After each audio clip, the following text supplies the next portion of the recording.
Inconceivable. You keep using the word S-Corp, but I don't think that word means what you think it means. Fans of Princess Bride, the movie, will recognize the reference, but in this video, we'll talk about S-Corps, why you might be using that term incorrectly, what they are, and how they can help you save money. So let's dive right in.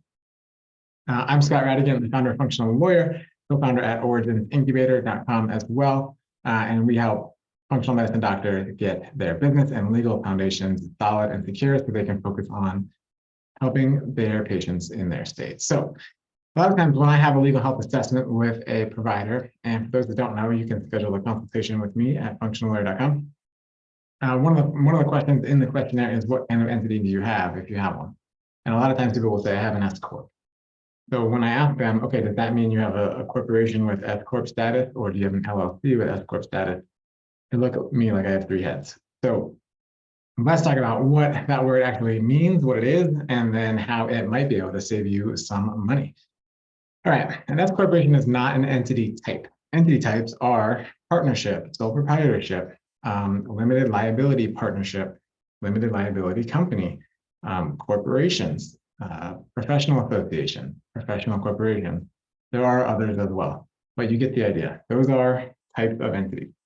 S-Corp is somewhat of a misnomer. It is a tax classification that you can be taxed that way from the IRS. So it gets its name because it grew in popularity because traditional corporations, now known as C corporation, to clarify that they're not S corporation,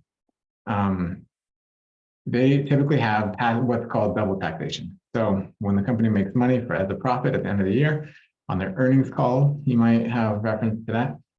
They pay corporate tax rate on that. And that's where you hear in the headlines, oh, the corporate tax rate is too high or it's too low or whatever.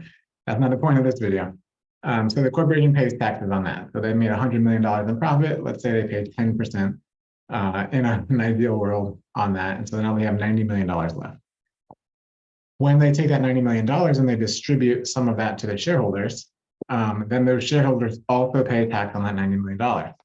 So the shareholders will pay either capital gains tax or full income tax at their marginal tax rate up to 39% or whatever the highest rate is today. So that $100 million gets taxed once at the corporate level, once at the shareholder level, and that's what's called double taxation. S corporation classification, or subchapter S of chapter 1 of Internal Revenue Code, is where it gets its name from, allows the company to pass through and divide its profits and or losses amongst its owners. So in the example I just gave, $100 million profit, Apple's ineligible, but let's say there's another company that is eligible, is an S-Corp, and has $100 million in profit. Instead of paying a corporate tax rate, they pay nothing at the corporate level. And then when they distribute $100 million to their shareholders, and they have 10 of them, each shareholder pays income tax or capital gains tax on $10 million each. If they had the double taxation in this instance, each of the 10 shareholders would have paid income tax on $9 million each. So you can see there's an additional $1 million for each person. And I know most of you don't have $100 million in profit each year, but the numbers do add up and can make a big difference in the long run. So why are we talking about this? Lots of people have either an LLC or they start a PC for their medical practice.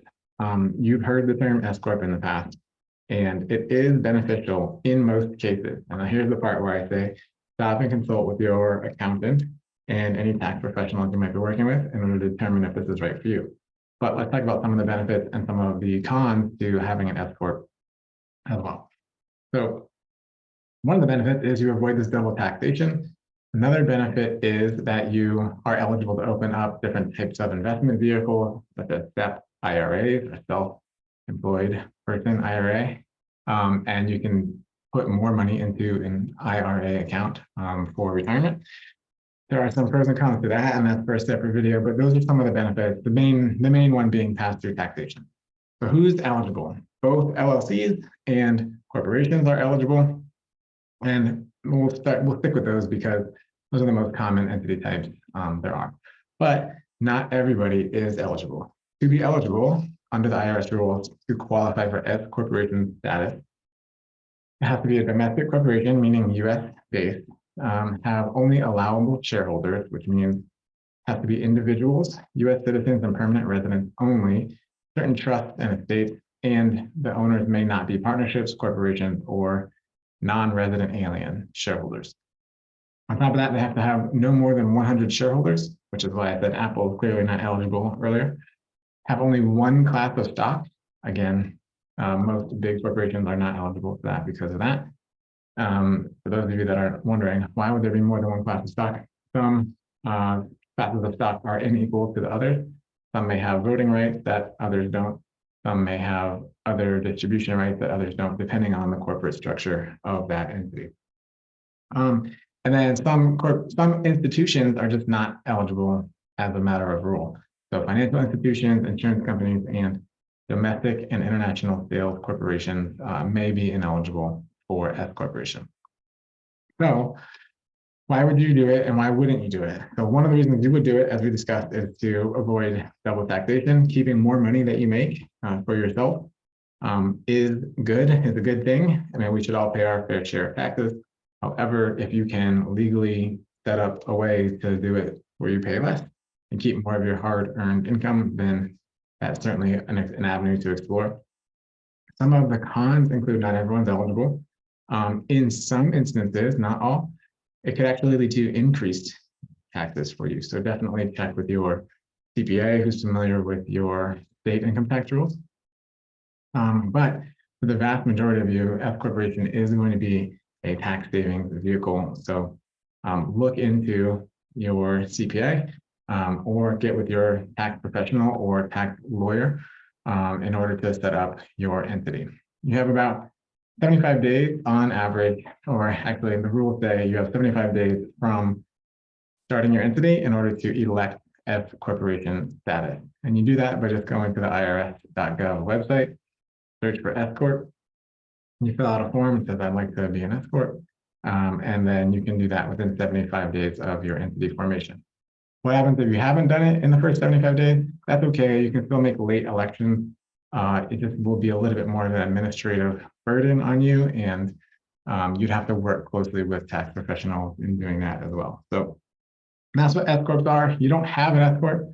You have a C corporation that has elected S-Corp tax classification, or you have an LLC that has elected to be taxed as an S-Corp. So there it is. Keep using those properly. And if you have questions about any of that, or want to learn how to set up your medical practice correctly, you can set up a consultation with me at functionallawyer.com. See ya.